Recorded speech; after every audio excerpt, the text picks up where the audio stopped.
السلام عليكم ورحمة الله وبركاته. لو عندك أي بواقي كحك وبسكوت وغريبة اوعي ترميها، اجري على طول على المطحنة واطحنيها، وهنضيف لها مكونات بسيطة جدا وهنطلع منها أحلى كب كيك أو كيك. بجد هيطلع تحفة معاكي وهش جدا. تعالي أقولك على الطريقة بتاعتنا، بس قبل ما نبدأ تعالي نصلي على الحبيب المصطفى عليه أفضل الصلاة والسلام. نبدأ كده ونجيب بولة كبيرة هننزل فيها ببيضتين. تقدري تزودي عدد البيض براحتك وتقدري تعمليها ببيضة واحدة. وهنا نزلت بمعلقة من الخل وكيس من الفانيليا. طبعا هنفضل نقلب فيها كويس جدا، نضربها كويس جدا. انا هنا استخدمت المضرب اليدوي، صراحة كسلت اطلع الخلاط او المضرب الكهربي. هنا ضفت زي نص كوباية من السكر.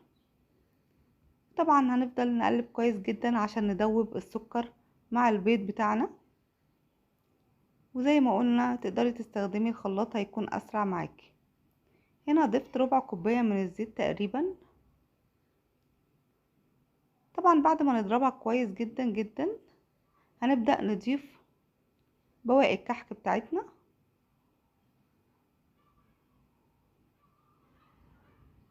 وهنضيف عليهم معلقة من البيكنج باودر ومعلقة صغيرة من الملح ومعيار فيه 3 معالق من الكاكاو. هنقلبهم كويس جدا. نحاول بقى اللي احنا ندمج كل المكونات دي مع بعض وبالراحة كده. هنحاول نخلي الكحك او الدقيق بتاع الكحك يختفي معانا جوه الخليط بتاعنا. هنبدأ نضيف اللبن تدريجيا، مش هننزل بالكمية كلها. احنا عايزين نوصل الخليط اللي هو يكون وسط. هنبدأ نضيف طبعا اللبن شوية شوية. انا هنا في الوصفة دي استخدمت زي ربع كوباية من اللبن او نص كوباية تقريبا. هنا خلاص كده يعتبر انا وصلت للقوام اللي انا عايزاه. القوام الكيك بتاعنا لازم يكون وسط، ولا هو تقيل قوي ولا هو خفيف قوي. هنا حسيت اللي هي محتاجة شوية لبن كمان، كانت محتاجة تخف شوية.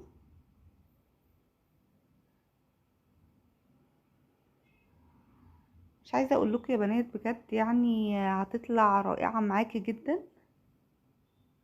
كده خلاص تقريبا انا خلصت. طبعا انا جبت القوالب السيليكون دي كانت عندي، دهنتها زيت وقلت انزل فيها بالكيك. انا ما كانش عندي ورق الكب كيك بصراحة.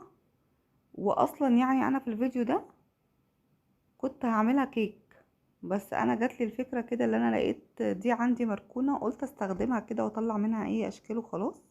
بعد ما دخلت الفرن وطلعت بقت بالشكل اللي انتوا شايفينه ده. بجد يعني الكب كيك على معايا جدا وبقى هش جدا زي ما انتوا شايفين. هنا بقى نعمل له شوية صوص كده. نص كوباية من اللبن، نص كوباية من السكر، معلقتين من الكاكاو الخام، معلقة من النشا.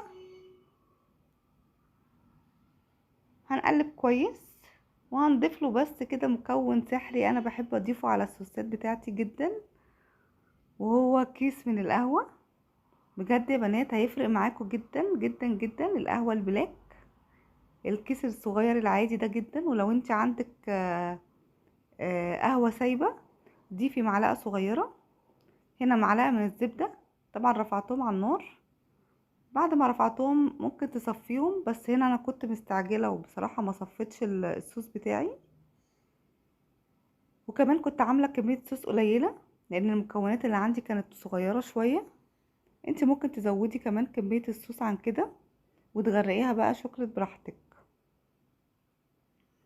بصوا كده يعني انا حاولت ان انا يعني ازوق معاكم شوية. قلت كده حبة من فوق لان الصوص مش مكمل معايا اللي انا اغرقها بصراحة. بس كده وطلعنا احلى كب كيك. بجد بجد بجد طعمه رهيب جدا، هيعجبك قوي. جربيه وبألف هنا وشفا على قلبك.